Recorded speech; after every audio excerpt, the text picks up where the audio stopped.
Solo me puedo considerar un ganador cuando hay otros que están por abajo mío. El otro me aparezca potencialmente como un enemigo. Una vez que se separa un sector de la población que es perdedor absoluto, hay que reconocerlo como no semejante. Entonces ya no tenemos únicamente gente que tiene distintas posibilidades de acceso en su derecho a la salud y a la vida, sino que tenemos también personas cuya vida vale menos que la vida de otras. Todos los días nos están bombardeando para que pensemos así. Por eso, todos los martes de 19 a 20, por Radio Comunitaria de la Azotea, hacemos Sanos de la Azotea, un programa de salud con idioma popular.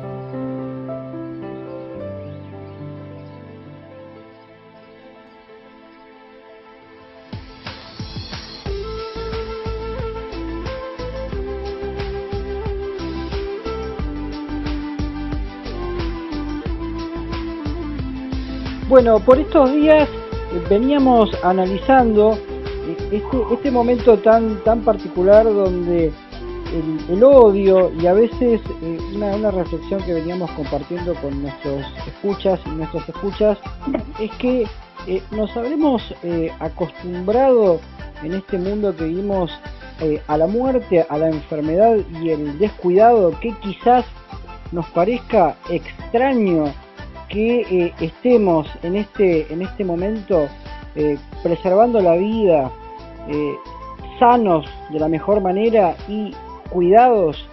En estos días, justamente hoy, el día de hoy, Jorge Rachid, médico sanitarista, militante político, médico de trabajo, que siempre nos acompaña en Sanos de la Azotea, acaba de publicar un artículo titulado "Cuando el oído enceguece, se pierde la condición humana y su dimensión". Jorge, queríamos compartir esta reflexión que vos siempre nos aportás, porque es un momento muy especial, ¿no? Después de casi ya 90 días de este proceso que estamos viviendo en la Argentina y en todo el mundo. Gracias, Pablo. La verdad, este artículo, el odio que enceguece y le hace perder dimensión humana a las personas que logran ser movilizadas con eso, es una caracterización de una época asignada porque la política ha sido reemplazada por sembradores del odio, de la persecución, de la denostación, de la denigración personal y de la pérdida de valores que han hecho que cada uno de nuestros compatriotas, en función de tener información tergiversada, fake news, que se llaman las falsas noticias, juicios que se llaman lawfare en todo el mundo, porque este es un proceso mundial, ha hecho, digamos, justamente el neoliberalismo, en su capacidad de acción con los fondos de inversión, que son supranacionales, arrasando soberanías, y los medios hegemónicos que dejaron de ser de comunicación para ser factores de poder porque forman parte de esos intereses. Por ejemplo, Clarín, el 50% de Goldman Sachs, que después le pone calificación a la Argentina. Entonces las tapas de Clarín y La Nación, por ejemplo, son la punta de lanza de procesos de sembradores de odios, que ahora, incluso frente a lo que está sucediendo con la justicia, que en el marco de un gobierno nacional siempre ha sido memoria, verdad y justicia, nunca venganza y mucho menos persecución, pero frente a lo que se están destapando de las cloacas canallas de 4 años de neoliberalismo, indudablemente han entrado en pánico y están intentando desviar la atención del conjunto de la sociedad como lo saben hacer, sembrando odios, buscando cualquier excusa para contraatacar o para poner al gobierno bajo ataque, como han hecho desde el 10 de diciembre, fundamentalmente porque el gobierno viene a cambiar los parámetros macroeconómicos en el manejo de deuda, uno de los dramas que nos dejó con pérdida de soberanía de ese gobierno, y el segundo vino a reparar los dramas macrosociales del hambre, la miseria y la desocupación que dejó, el dolor social concretamente. Pero a eso se agregó la pandemia, y fíjate vos que todos los análisis que hacen estos personajes, que pueden ir desde Vicentín a la cuarentena, pueden ir desde la deuda externa al déficit fiscal, pueden ir a aumentar el ataque contra Cristina como si fuese el cerebro gris y perverso de la coalición de gobierno, cuando es una unidad realmente sectores muy importantes que piensan la patria y que piensan la integración social plena.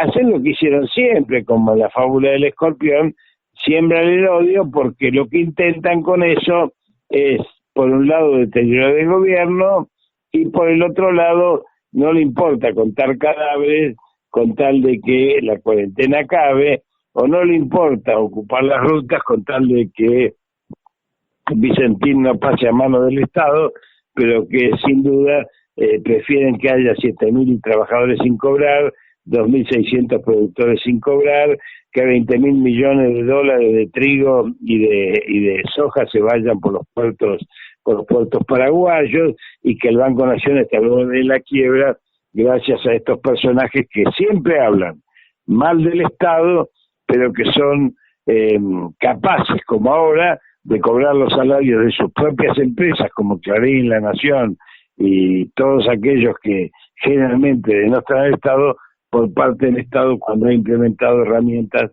para sostener la calidad de vida de los argentinos.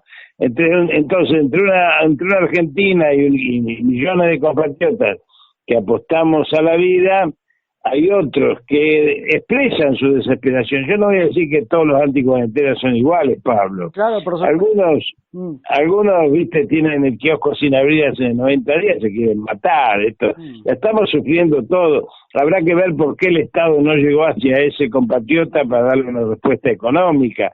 Pero las respuestas económicas fueron desde el IFE hasta 11 millones de alimentos por día, hasta los créditos a tasa cero, hasta los salarios, hasta todo lo que podamos imaginar, incluso con los jubilados de la mínima, con los aumentos de 10.000 pesos, mejor dicho, subsidio de 10.000 pesos en cada bimestre, y ahora se va a extender. O sea que el Estado llama a una guerra sanitaria, descomunal, desconocida, donde estamos averiguando cómo se comporta este bicho, que es la molécula, es menos que un bicho, y que es tan inteligente como nosotros, y nos juegas malas pasadas, como por ejemplo tener 3 días de enfermedad asintomática que contagia pero no tiene síntomas, o que tiene y no sabemos si tiene inmunidad post coronavirus después de cursar la enfermedad.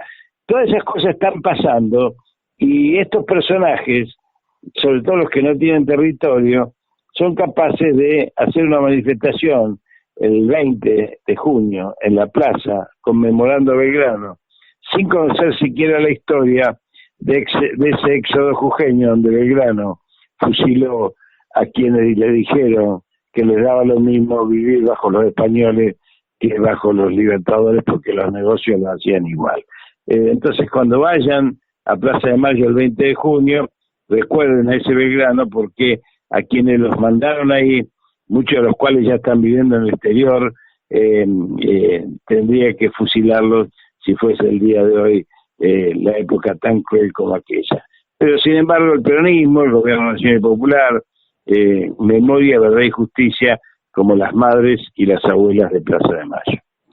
Jorge, como categoría del odio, digamos, realmente uno, si bien vos tenés toda tu trayectoria muy fuerte a nivel político, no, en la salud mental y emocional y social realmente es muy fuerte, ¿no? Porque realmente es un velo que nos impide poder pensar en cómo transitar esto y poder planificar algo mejor en lo que se viene.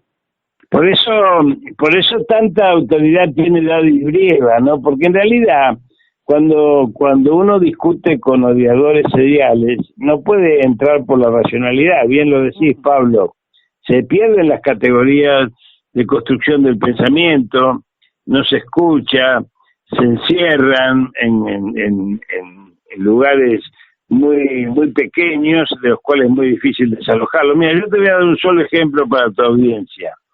El 13 de marzo, la Argentina tenía 2 muertos y 3 decenas de contagiados todos importados con nexo epidemiológico. Brasil tenía 5 muertos, tenía 5 decenas de contagiados también importados, y hoy estamos con que Brasil tiene 45.000 muertos y la Argentina tiene 800.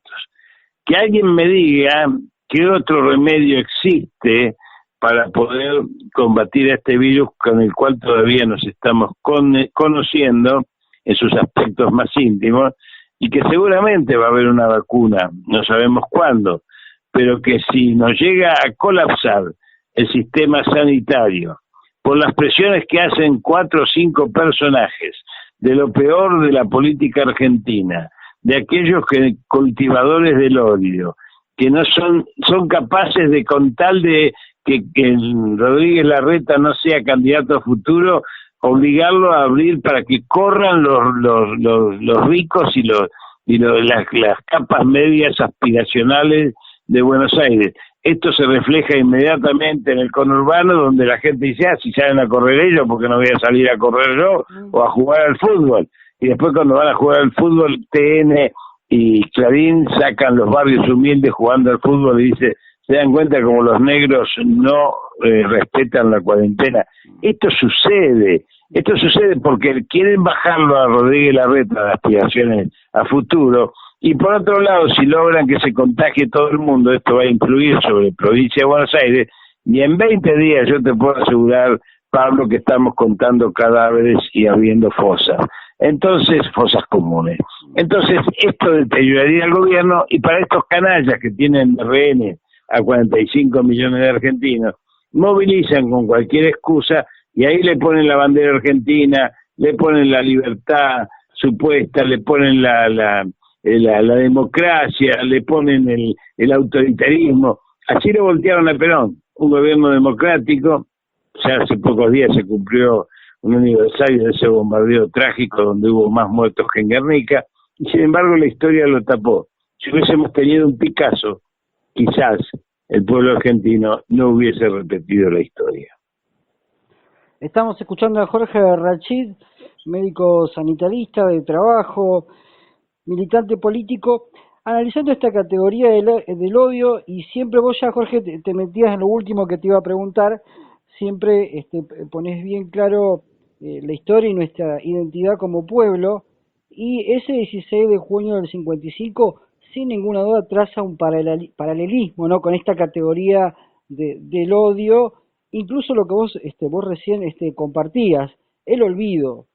En el 55 se estaba llevando a cabo, con dificultades por la sequía y por el ataque. No nos olvidemos que había habido un golpe de intento de Estado en el 51, había habido una sequía importante en 52-53, hubo un atentado que hizo el ingeniero Carranza con otros radicales en el subte de Buenos Aires un día que había una manifestación, y pusieron por primera vez en la historia 2 bombas, una la primera que explotó y que mató a 2 personas, y la segunda explotó cuando fue la gente a tratar de socorrerlo y mató como muchas más personas. Fíjate vos la crueldad. Después vino el bombardeo, y fíjate vos que los aviones llevaban esto de Cristo vence, porque la iglesia fue partícipe fuerte de las instrucciones de Winston Churchill, de la Armada inglesa que abastecía los barcos argentinos para bombardear la petroquímica. Y sin embargo, si vos buscás la información, solamente va a salir la quema de las iglesias esa noche, del odio que provocó que en toda la sala de los aviones venía el Cristo vence. Los aviones tiraron las bombas, cuando terminaron de tirar las bombas, dieron la vuelta y vinieron de Congreso a Avenida de Mayo ametrallando. Digo esto para que se sepa. Y se produjo también el primer combate aéreo con aviones de este tipo, porque un oficial leal, el piloto Arrabás, salió de su base aeronáutica y combatió a los Gloucester Meteors y logró derribar a uno. Los demás se fueron todos al Uruguay.